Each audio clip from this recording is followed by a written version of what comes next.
दोस्तों, आज हम आपको जो कहानी सुनाने जा रहे हैं वो कहानी राजस्थान की एक भूतिया हवेली के बारे में है। तो चलो कहानी को शुरू करते हैं। अगर आपको हमारी वीडियो अच्छी लगे तो हमारे चैनल माहिर हॉरर स्टोरी को जरूर सब्सक्राइब करें। यह हवेली राजा महाराजाओं के समय में बनाई गई थी, लेकिन पिछले 18 सालों से इस हवेली में आज तक कोई भी रहने के लिए नहीं आया। चाहकर भी इस हवेली में कोई भी नहीं रह पा रहा था, क्योंकि लोगों का कहना था कि इस हवेली में भूत प्रेतों का साया है। जब अमित कुमार को इस हवेली के बारे में पता चला तो उसने तय किया कि वो इस रहस्य को जानकर ही रहेगा। आखिर क्यों चाहकर भी लोग इस हवेली में नहीं रह पा रहे हैं। उसने मजबूत इच्छा शक्ति से हवेली में रहने की पूरी तैयारी कर ली। जब उसने हवेली के अंदर जाने के लिए अपना पैर आगे बढ़ाया तो दरवाजे पे किसी अनजान व्यक्ति ने उसे रोक लिया और नजदीक जाके बोले, कौन हो आप और किधर जा रहे हो? अमित कुमार ने जवाब देने के बजाय उल्टा उसी से सवाल किया, जी आप कौन हो? वो आदमी बोला, जी मेरा नाम राहुल है और मैं यही पास में ही रहता हूं।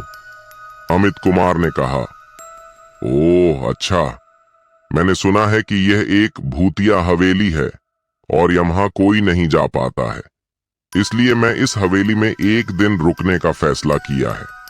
राहुल ने कहा, जी हां, आपने सही सुना है और आप भी अंदर मत जाइए।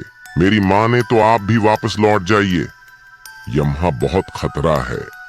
यह सुनकर अमित कुमार खुश हो गया, जैसे उन्हें कोई लॉटरी लग गई हो। राहुल उसकी खुशी को देखकर बोला, आप क्यों खुश हो रहे हो?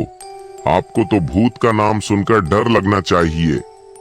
अमित कुमार बोला, शायद आपको पता नहीं होगा कि मैं भूत प्रेत में काफी दिलचस्पी रखता हूं।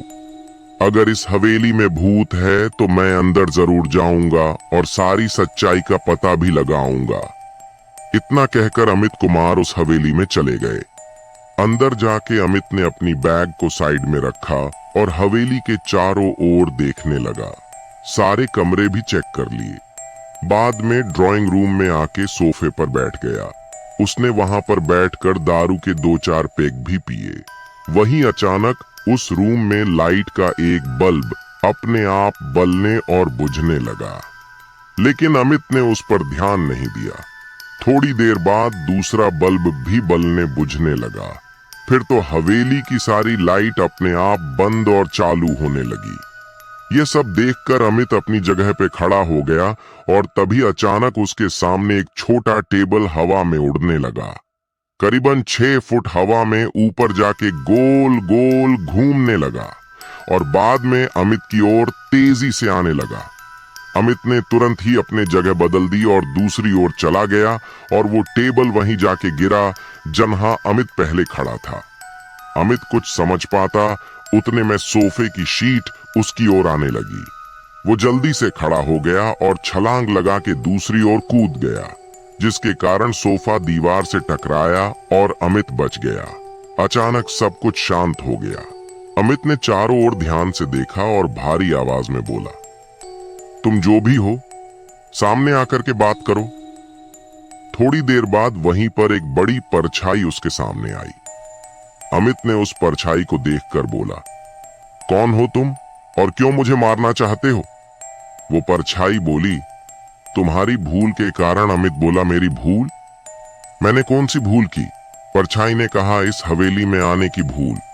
मैं किसी को भी इस हवेली में खुश नहीं देख सकता। अमित बोला, लेकिन क्यों? उस परछाई ने जवाब दिया, आज से 18 साल पहले इस हवेली के मालिक ने मुझे यहीं पे ही मार डाला था। मेरी कोई गलती भी नहीं थी। इस कारण की वजह से मेरी आत्मा इस हवेली में भटकती रहती है।